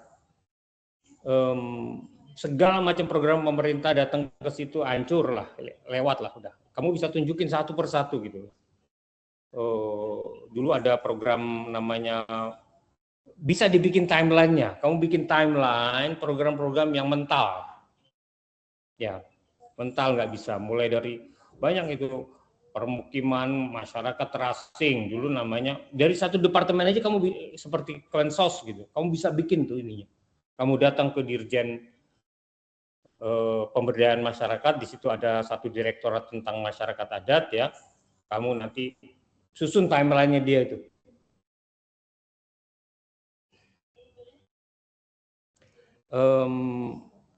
Gini, ketimbang mencari resep-resep bagaimana itu nanti resep bergantung pemberinya. Jadi kalau istilah saya tuh metaforanya gini, kalau kamu tuh adalah palu, maka yang kamu cari itu paku sebenarnya. Oke? Kalau kamu tuh palu, yang kamu cari itu paku. Lah terus ini kalau dia rupanya bambu gimana? Kayak ya dianggap sebagai paku aja, dipukul aja sama dia. Karena bisanya itu dia. Nah, jadi bergantung pada pemberi servisnya. Jadi kalau pemerintah, ya namanya pemberi perintah. Ya, kadang-kadang kita udah nggak sadar lagi nyebut pemerintah, padahal asal katanya itu perintah. Jadi dia akan menyerap kata pemerintah dengan mengeluarkan perintah-perintah. Dan salah terus perintahnya dalam hubungannya dengan si orang rimba ini. Apa yang dilakukan coba? Coba kamu kumpulin tuh banyak disertasi tentang orang rimba. Bikin kajian pustaka apa, panen pengetahuan dari semua yang udah diteliti itu. Ya. Ini menarik sekali apa namanya studi tentang ungovernable space dan people and people ini. Wih, repot ini. Negara ini membawa sesuatu yang nggak bisa dia dia pahami apa yang dilakukan oleh negara terhadap sesuatu yang tidak bisa dipahami dan nggak bisa diatur. Seperti orang rimba. Nah udah, itu aja pertanyaan penelitiannya. Iya, Pak. Jauh lebih penting bertanya yang benar daripada menjawab yang benar. Menjawab yang benar itu nggak benar karena dia berdasarkan satu asumsi mengenai rumusan masalah yang menurut dia sesuai dengan yang bisanya dia tuh apa gitu. Ya, kalau dia tukang palu, dia tukang maku, ya dicari paku aja. Nanti kalau ketemunya air gimana? Nggak apa-apa, saya paku aja, Mas. Masa bodoh, saya bisanya ini kan. Apalagi saya pemerintah, saya memberi perintah dong. Gitu. Ironis sekali di hidup ini. Jadi lebih baik merumuskan pertanyaannya dulu. Ya, bertanya yang benar jauh lebih penting daripada menjawab yang benar. Karena menjawab yang benar itu berdasarkan satu pemahaman apa yang dia bisa untuk layani. Kemudian dia keluarkan jawaban yang benar. Berat ya? Bukannya? Sangat filosofis, Pak. Habis gimana lagi? Iya sih, Ini Pak. salah semua. Ketika semua salah, baliklah kepada filsafat. Iya, benar. Semua salah udah. Mau apa lagi sama orang rimba, mau ngomong apa? Saya ini 30 tahun loh. Mau apa? Mau ngurusin dari orang dikasih alfabet seperti sekolah gitu. Pelajaran. Bukan murid mengikuti guru. Tapi guru mengikuti murid. Oke, ini teman-teman saya di Unpad ini melakukan kerja seperti itu. Iya, Kak Butet ya. Iya, saya ketemu sama orang-orangnya, si pengendum yang udah jadi sarjana, udah apa ngurusin. Ya kan, kamu udah ketemu pengendum belum? Baru kontek-kontekan online. Nah, coba menarik sendiri itu pengendum. Satu-satunya sarjana dari orang rimba. Iya. Udahlah, bertanya aja dulu yang benar. Nggak tahu gimana caranya mengatasinya. Saya udah rendah hati aja, nggak tahu saya itu, terus terang aja. Banyak sekali pemerintah melakukan kesalahan jahat. Iya. Terhadap mereka. Mengerti juga enggak cara hidup mereka itu gimana. Mereka tuh ya ironis juga. Gimana ya? Ya udah lebih baik saya diem aja, nggak mau tahu. Terima Baik. kasih, Pak. Oke, mungkin ini kita udah mau selesai ya di jam 7. Oh iya di jam 6 ya, aku nih harus pergi nih jam 6 nih, aduh. Oh iya. Maafkan, Pak. Terima kasih banyak, Pak. Iya, Ya Ulan. Iya, sebenarnya saya punya pertanyaan juga sih sebenarnya karena habis baca salah satu papernya Pak Oji yang institutional activism itu tadi, dan mungkin sangat berkaitan juga dengan refleksi yang Pak Oji sebutkan tadi ketika mengedres pertanyaan beberapa teman-teman tadi terkait komentar Pak Oji tentang logika birokrasi yang ya, juga punya logik sendiri dan seterusnya. Tapi mungkin karena udah jam 6 dan saya pikir ada juga beberapa teman kita yang ada di Indonesia. Atau saya masih bisa ya, Pak? Tapi kalau bisa enggak, saya 15 menit lagi berangkat. Oh, oke. Aku menarik Pak di papernya Bapak tentang institutional activism itu tadi yang Bapak bahasakan adanya beberapa aktivis yang kemudian masuk ke lembaga-lembaga dan menduduki posisi strategis di pemerintahan, dan korelasi posisi-posisi tersebut terhadap perubahan-perubahan kebijakan, terutama dalam hal semangat mendorong program-program reforma agraria di Kementerian Kehutanan. Itu bacaan menarik dan salah satu argumentasi utama di paper itu. Cuma dari hasil presentasi dan diskusi tadi, aku melihat bahwa memang kelihatan ada apa sih namanya perubahan dorongan-dorongan institusional itu memang menjadi sangat penting untuk kemudian memperluas atau menjamin, memproteksi hak-hak atau kepentingan-kepentingan yang selama ini termarginalkan, terutama terkait dengan akses masyarakat lokal, petani, miskin, adat terhadap tanah yang ya sangat termarginalkan.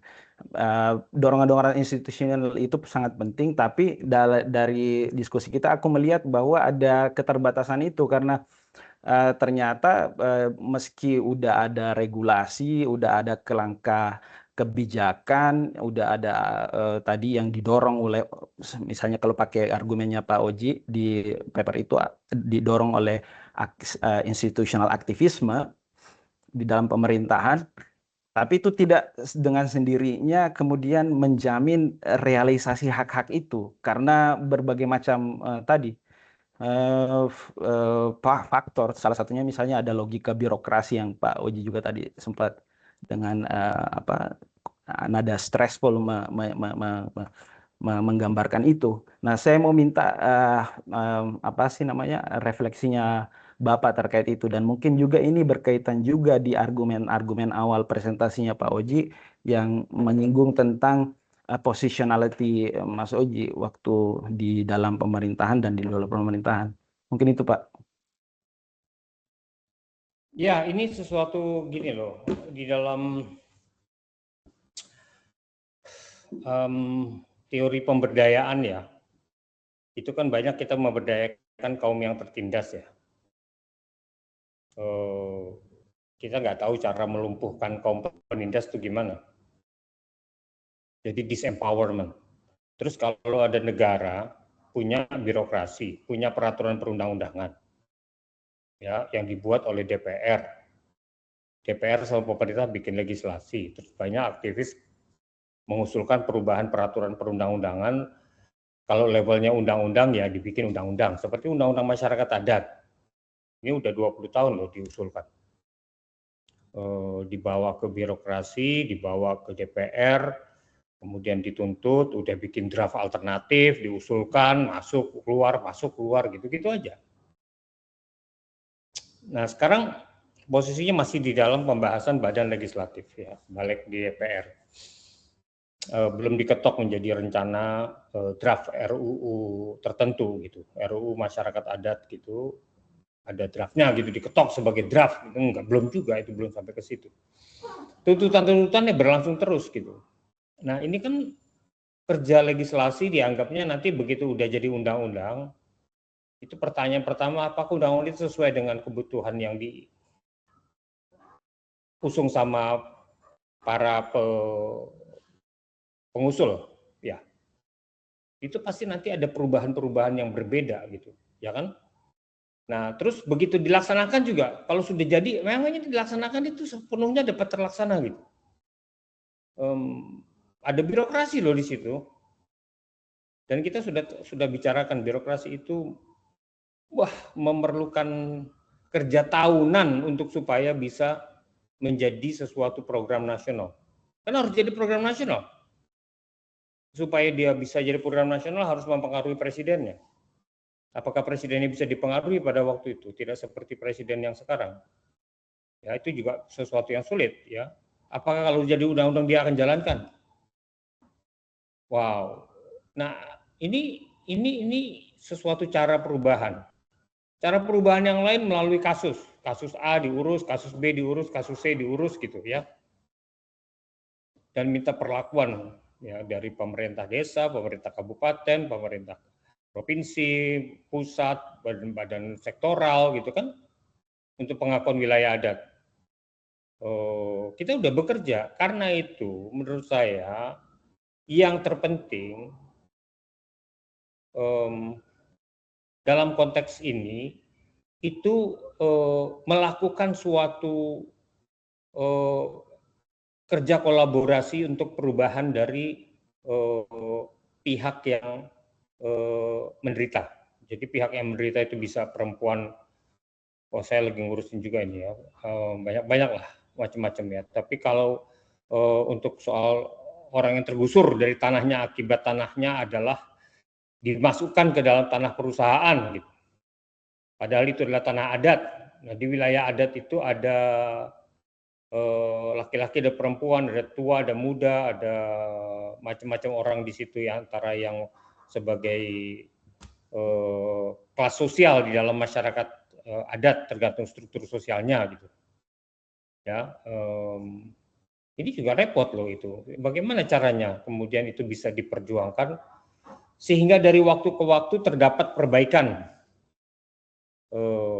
Pengakuan wilayah, oke. Nanti begitu wilayah diakui, bagaimana cara pembagiannya, pengaturannya gitu. Ada hukum adatnya udah ada bersanksi atau enggak bersanksi. Kalau seperti, kan selalu banyak ada suatu peristiwa-peristiwa bahwa elit menyimpangkan maksud daripada masanya kan. Nah, perbedaan kelas di dalam masyarakat itu kan harusnya kita lihat ya. Jadi belum lagi kita berhadapan dengan kekuatan kapital di luar yang memang perusahaan-perusahaan raksasa kapitalis ini berkehendak mengambil sumber daya di dalam wilayah masyarakat adat. Bagaimana kalau masyarakat adat itu tetuanya tertarik untuk menjual konsesi kecil dari emas atau nikel di tempatnya? Coba.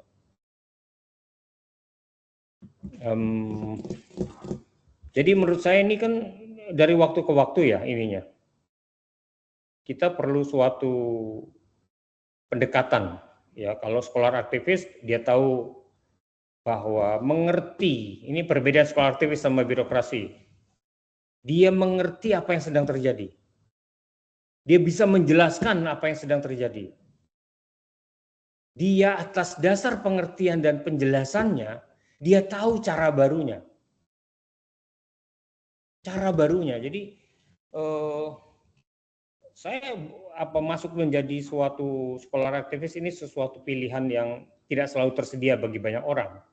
Tapi ketika kita menduduki jabatan tertentu, pengaruh apa yang hendak kita berikan? Apa efek yang tercipta dari pengaruh yang kita berikan dari waktu ke waktu?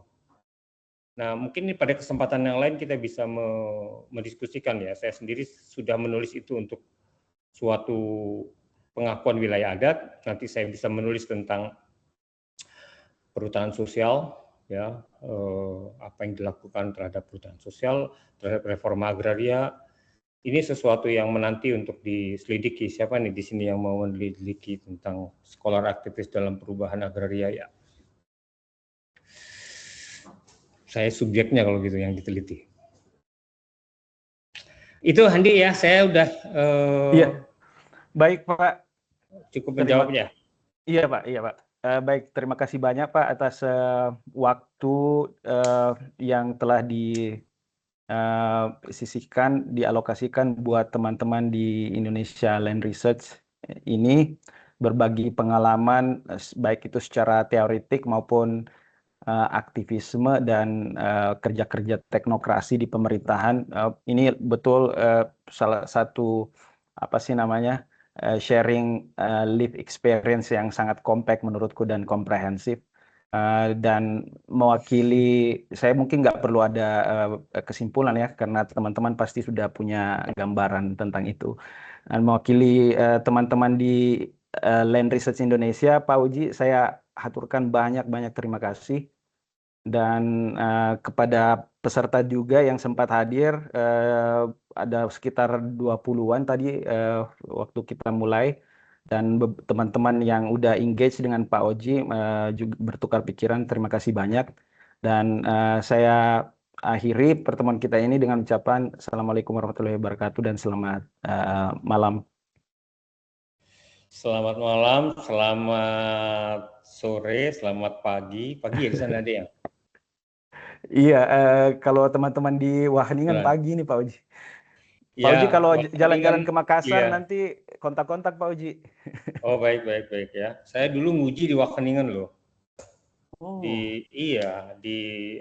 Ada satu disertasi tentang pengadaan tanah untuk keperluan perkebunan di Sambas ya.